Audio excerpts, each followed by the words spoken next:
Over the weekend आए तो काफ़ी ढेर सारे नतीजे घोषित हुए हैं इस बीच एफएनओ सेगमेंट से और कैश सेगमेंट से। एक एक करके क्विकली आपके सामने रखते जाएंगे। सबसे पहले तो एमआरपीएल पर बात करते हैं। तो एमआरपीएल में आय में 4% की बढ़त हुई है, लेकिन मुनाफा घटा है यहाँ पर 36% से। और कामकाजी मुनाफा भी देखेंगे तो वहां पर भी एक हल्की बढ़त देखने को मिल रही है। तो काफी मिले जुले नंबर्स आए हैं एमआरपीएल के।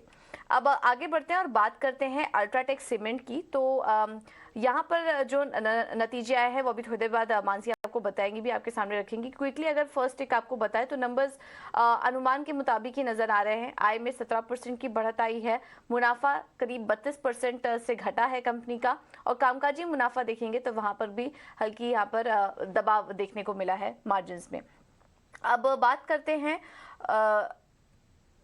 जो अन्य नंबर्स हैं उसमें वेदांत फैशन की, और यहाँ पर आय में करीब 15% की बढ़त हुई है और कामकाजी मुनाफा करीब 17% से बढ़ा है कंपनी का। इसके अलावा मुनाफा अगर देखेंगे तो वहां पर भी 22% की बढ़त हुई है। तो यहाँ पर वेदांत के जो नंबर्स आए हैं वो काफी स्ट्रॉन्ग नजर आ रहे हैं। एमएनएम फाइनेंस के नंबर्स भी काफी स्ट्रॉन्ग है। यहाँ पर तो जब चौथी तिमाही के अपडेट आए थे तो उसको भी काफी अप्रिशिएट किया था स्ट्रीट ने।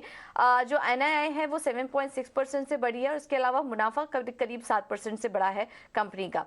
और इसके अलावा अगर एसेट क्वालिटी के आंकड़े भी देखेंगे तो वो भी यहाँ पर स्टेबल ही नजर आ रहे हैं। प्रोविजन में करीब 53% की गिरावट दर्ज हुई है। अब बात करते हैं केशोराम इंडस्ट्रीज की। तो यहाँ पर नतीजे काफी वीक है।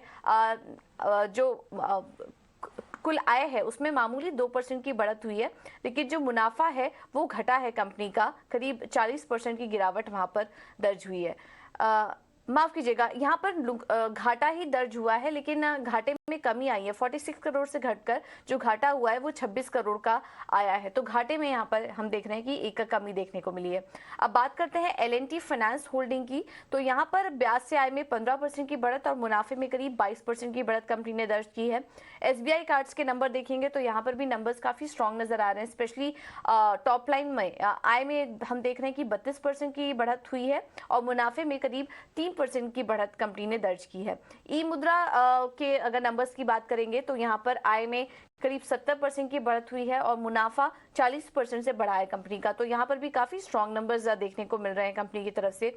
आरपीजी लाइफ साइंसेज, यहाँ पर भी आय में करीब 14% की ग्रोथ आई है और मुनाफा 38% बढ़ा है कंपनी का। तो यहाँ पर भी नंबर्स काफी अच्छे नजर आ रहे हैं। अब बात करते हैं नेक्स्ट डिजिटल की। तो इधर भी देखेंगे तो काफी कमजोर नंबर्स आए हैं।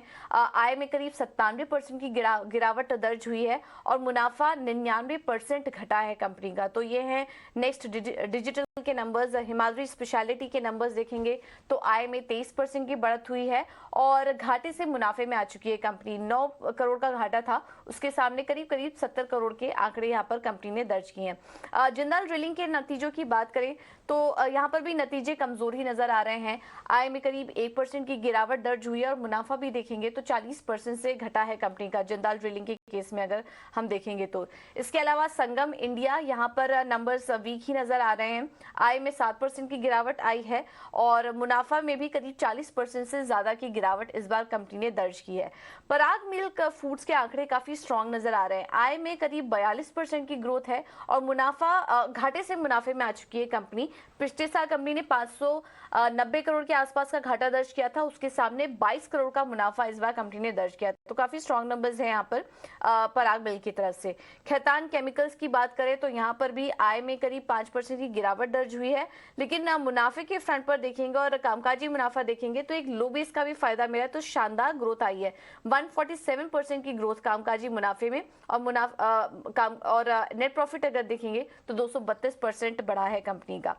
इसके अलावा कुछ और नंबर्स पे नजर डालें तो जेने एक्सेस, यहाँ पर नंबर्स वीक नजर आ रहे हैं। आय में 5% की गिरावट दर्ज हुई है और मुनाफा घटा है करीब 5% का। तो ये कुछ नंबर्स आए हैं, ढेर सारे नतीजे आए कैश सेगमेंट से। जो कुछ अहम नतीजे थे वो यहाँ पर हमने आपके सामने रखने की कोशिश की है एक एक करके।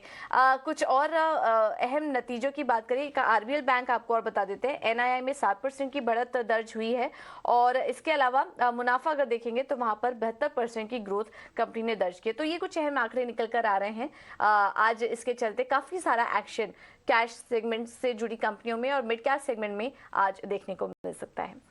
चलिए, ये हैं कुछ नतीजों की बात, लेकिन कुछ देर पहले हम अल्ट्राटेक सीमेंट के नतीजों की बात कर रहे थे और यहाँ पर नतीजे कैसे रहे हैं ये बताने के लिए मानसी हमारे साथ जुड़ चुकी हैं। मानसी, बताइए अल्ट्राटेक सीमेंट के नतीजे कैसे रहे?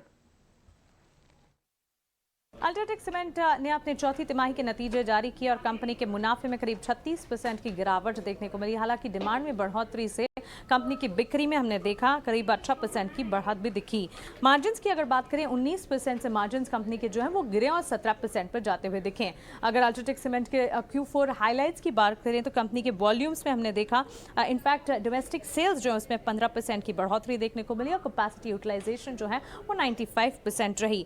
कंपनी के वॉल्यूम्स में भी 15% का इजाफा रहा और रियलाइजेशंस के फ्रंट पर 4.5% की बढ़त सालाना आधार पर देखने को मिली। हालांकि कंपनी के खर्च यानी कि कॉस्ट में 7% तक की बढ़ोतरी भी देखने को मिली। कंपनी ने सीमेंट कैपेसिटी कमिश्निंग की है 5.6 मिलियन टन पर एनम की और इसी कमिश्निंग से टोटल ग्रे सीमेंट कैपेसिटी जो कंपनी की है वो 126 million ton per annum India के लिए हो जाती है। तो सीमेंट कैपेसिटी एक्सपेंशन भी देखने को मिली है। हावेवर अगर देखें तो कंपनी की ऑपरेटिंग एबिटा जो है उसमें भी इंप्रूवमेंट देखने को मिला है और कंपनी के ऑपरेटिंग एबिटा जो है वो 1060 रुपए प्रति मिलियन टन हुए हैं 900 मिलियन टन से। तो ऑपरेटिंग एबिटा में इंप्रूवमेंट दिखा, वॉल्यूम्स में इंप्रूवमेंट है, रियलाइजेशंस में भी बढ़ोतरी देखने को मिली। हालांकि प्रॉफिट के फ्रंट पर इस तिमाही अल्ट्राटेक सीमेंट के नतीजों में गिरावट हाथ लगी।